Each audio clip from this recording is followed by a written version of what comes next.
सलामुअलैकुम नाज़रीन। नाज़रीन, आज की इस वीडियो में हम आपको सल बताएँगे कि सलाहुद्दीन अय्यूबी की आने वाली इकसात में क्या-क्या सीन्स हमें दिखाए जाएँगे और सलाहुद्दीन अय्यूबी की किस-किस में हमें कुद्स की फ़तह दिखाई जाएगी। तो प्यारे नाज़रीन, हम आपको बताते चलें कि अगले जो सलाहुद्दीन की एपिसोड्स में जो सीन्स आने वाले हैं, वो निहायत ही सनसनीखेज़ होने वाले हैं। हम आपको बताएँगे कि कैसे बोरू सलाहुद्दीन से जो है वो इख्तिलाफ़ करेगा और कैसे वो कुफ़ार के साथ मिलकर उनके लिए सलाहुद्दीन के खिलाफ़ साज़िशें करेगा। आज के इस एपिसोड में हम आपको तमाम पर्दों तमाम चीज़ें आपको बताने वाले हैं। तो नाज़रीन, हम आपको बताते चलें कि एक चीज़ पर बोरू और सलाहुद्दीन के आने वाली एक साथ में इख्तिलाफ़ होने वाला है, जिसकी वजह से जिसकी बिना पर जो बोरू है वो बेलियन से मिल जाएगा और बेलियन के साथ मिलकर वो सलाहुद्दीन के खिलाफ मतलब कि चालें चलना शुरू कर देगा। तो प्यारे नाज़रीन, हम आपको बताते चलें कि आने वाली एक साथ में हमसे ये पता चलेगा कि जो बोरू है वो सलाहुद्दीन के लिए ही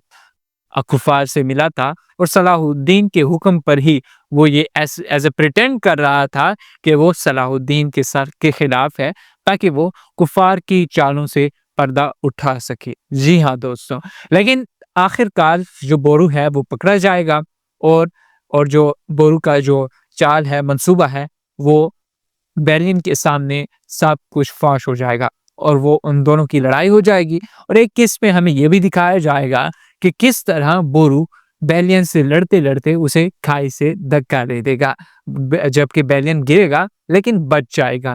और दूसरी बात हम आपको ये भी बताते चले कि सलाहुद्दीन अय्यूबी की लाश किस्में कुद्स की फ़तह दिखाई जाएगी और जिस तरह हमें सलाहुद्दीन अय्यूबी की द किंगडम ऑफ हेवन जो फ़िल्म बनाई गई थी, जिस तरह उसमें दिखाया गया था, बिल्कुल ठीक वैसे ही रेजिनाल्ड को वैसे ही सज़ाए मौत दी जाएगी, उसका गला काट कर। और ये जो जैसे हमने फ़िल्म द हेवंस और द किंगडम ऑफ हेवंस में देखा था। और दूसरी बात जो काबिल ज़िक्र है, वो ये है कि हमें इसमें जंग हैतन यानी कि द बैटल ऑफ हैतन को बहुत ही खूबसूरत और ज़बरदस्त अंदाज में हमें जो है वो दिखाया जाएगा।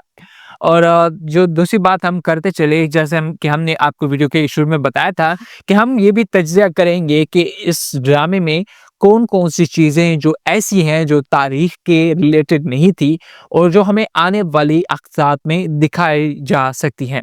तो प्यारे नाज़रीन, सबसे पहले हम आपको बताते चलें कि जैसे कि आप जानते हैं कि इस सीरीज़ में कुछ ऐसे किरदार और कुछ ऐसे सीन्स ऐड किए गए हैं जो कि बिल्कुल ही फ़िक्शंस हैं, जिनका हकीकत से कोई ताल्लुक नहीं है। और कुछ ऐसे सीन्स दिखाए गए हैं, यानी कि जो कि उनको मज़ीद बेहतर या ज़बरदस्त अंदाज़ से बनाया जा सकता था, लेकिन लेकिन जो उन्हें इस अंदाज़ से बनाया नहीं गया। तो प्यारे नाज़रीन, हम आपको बताते चलें कि जैसे हमने पिछली अक़सात में देखा था कि कैसे 2 माह के अंदर बिल्कुल 2 मिनट में ही 4 किलो को फ़तह करके दिखाया गया। तो अगर चाहते ये तो मतलब कि ये अगर सीन्स इनको लंबा करना चाहते हैं, तो ये एक इसमें जो कहानियाँ हैं जो हमें देखने को मिलती हैं, दास्तान ईमान फ़रोशों की एक बुक है और उसमें जिस कदर खूबसूरती से इन चारों किलों की फ़तह को बयान किया गया है, अगर उसके मुताबिक ही बना दिया जाता, तो ये ड्रामा सुपरहिट रहता। अगर बात करें हम इसकी सलाहुद्दीन के जो किरदार किया है जिसने, उसकी बात करें तो लोगों को उसकी एक्टिंग काफ़ी पसंद नहीं आई। अगर एज़ अ पर्सनली मैं बात करूँ तो इसकी एक्टिंग काफ़ी ज़बरदस्त अच्छी है। और आगे आने वाली एक साथ में हमें बहुत कुछ ऐसे सीन्स दिखाए जाएँगे, जिसमें लॉर्ड गाय किस तरह से बादशाह बनता है और वो क्या है बालविन की मौत कैसे होती है। तो हम आपको बताते चले कि जो इस ड्रामे में दिखाया गया है बालविन को मौत को, वो एक तभी मौत तो है, लेकिन उसे अपना जो उसका अम सबेला का ख़ावंद है लॉर्ड गाय, वो उसे जान से मार देता है तख़्त को हासिल करने के लिए। लेकिन अगर हम तारीख़ की बात करें तो हकीकत से इसका कोई लेना-देना नहीं है। बालविन जो है वो खुद अपनी तभी मौत मरा था और फिर जो है वो लॉर्ड गाय को कुछ का बादशाह घोषित कर दिया गया था। और फिर हमें काफ़ी ज़्यादा जो है वो इसके इरा में, इसके साम्राज्य में लॉर्ड गाय के सलाहुद्दीन के खिलाफ काफ़ी ज़्यादा जो है वो उसने कैंपेन्स चलाई और अभियान चलाया। और इस अभियान में जो शिकस्त है वो लॉर्ड गाय की ही हुई थी कि लॉर्ड गाय ने काफ़ी बहुत सारे युद्ध जो सलाहुद्दीन के प्रति वो हार गया था, लॉर्ड काय। और हमें दिखाया जाएगा इस एपिसोड में, यानी कि इस तरह से बहुत ही ऐसे फ़िक्शनल सीन्स हैं जो हमें जो ऐसे फ़िक्शनल दृश्य हैं जो हमें इस सीरीज़ में और दिखाए जाएँगे। तो अगर हम ओवरऑल की बात करें तो ड्रामा है वो निहायत ही इंटरेस्टिंग होने वाला है। अगले एपिसोड पे हमें ये भी दिखाया जाएगा कि किसी तरह गोगबोरू और जो सायरा खातून है उनका विवाह होगा, उनका विवाह भी हमें दिखाया जाएगा और फिर हमें सायरा खातून और फातिमा खातून की मृत्यु भी दिखाई जाएगी कि किस तरह वो हज के लिए जाते थे और किस तरह वो मुसलमान जो है वो हज के लिए जा रहे थे, पिलग्रिमेज के लिए जा रहे थे और किस तरह उन्हें रास्ते में जो है वो सलीबी सिपाहियों नाइट्स ने जिनको हम शवालिये कहते हैं टर्किश में, उन्होंने किस तरह मुसलमानों पर हमला किया, आक्रमण किया और किस तरह जो बेगुनाह लोगों को शहीद कर दिया था।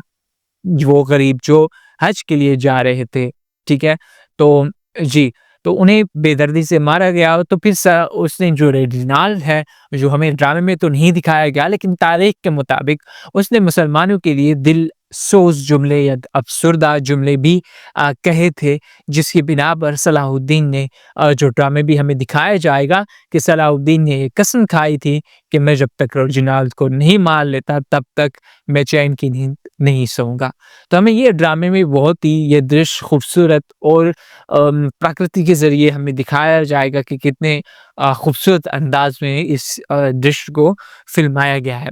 और साथ ही साथ ये अगर हम सीन्स की बात करें तो अगले जो सीन्स हैं वो काफ़ी ज़्यादा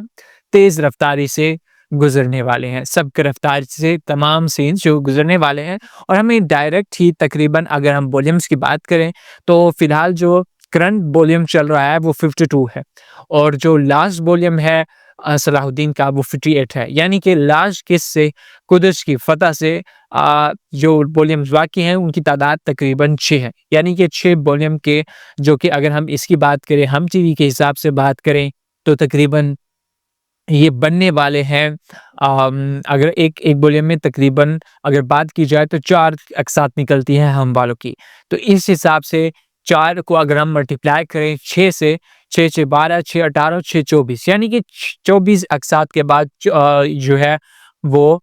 इस ड्रामे का अंत हो जाएगा और इस ड्रामे के अंत में हमें दिखाया जाएगा कि सलाहुद्दीन किस तरह अपनी धार्मिक जो उनकी नमाज़ है वो किस तरह अदा करते हैं अक़सा मॉस्क के बाहर और लास्ट किस्त में हमें दिखाया जाएगा कि क़ारत तेगीन भी उस नमाज़ में शरीक होगा। यानी कि लास्ट किस्त में हमें दिखाया जाएगा कि क़ारत तेगीन ने इस्लाम धर्म को कैसे अपना लिया। तो जी हाँ नाज़रीन, अगर हम बात करें कि किस टाइम में ये इसे फ़िल्माया जाएगा तो ये बहुत काफ़ी मतलब कि लंबा समय ले सकता है क्योंकि क़ारत तेगीन को लास्ट में ही जो है वो इस क़ारत तेगीन ने इस्लाम धर्म को अपना लिया था। और अगर बात करें कि सबेला और इबेलियन और इन सब लोगों की तो इन्हें क्या किस तरह से मतलब कि इनका क्या हुआ था, तो हम अगर बात करें इस ड्रामे में हमने विलियम जो कि एक मंत्री हैं, इसके एक काबिले इज़्ज़त और काबिले वक़ार मंत्री हैं ईसाइयों के, सलीबियों के, तो वो लास्ट किस्त में जो है वो खुदकुशी कर लेंगे, ठीक है? और जो बेलियन है वो तमाम जो उसकी क्या कहते हैं उसकी प्रजा है, वो अपनी प्रजा को लेकर वो कुछ से हिजरत कर लेगा और वहाँ से चला जाएगा। अगर बात करें सबेला की तो वो सबेला को के साथ विवाह करके उसे अपने साथ दूसरे यूरोप चला जाएगा और सलाहुद्दीन ने जैसे कि आप जानते हैं कि इतिहास में भी सलाहुद्दीन ने सलीबियों के लिए आम माफ़ी, क्रिश्चियन लोगों के लिए आम माफ़ी का ऐलान किया था। तो इसी तरह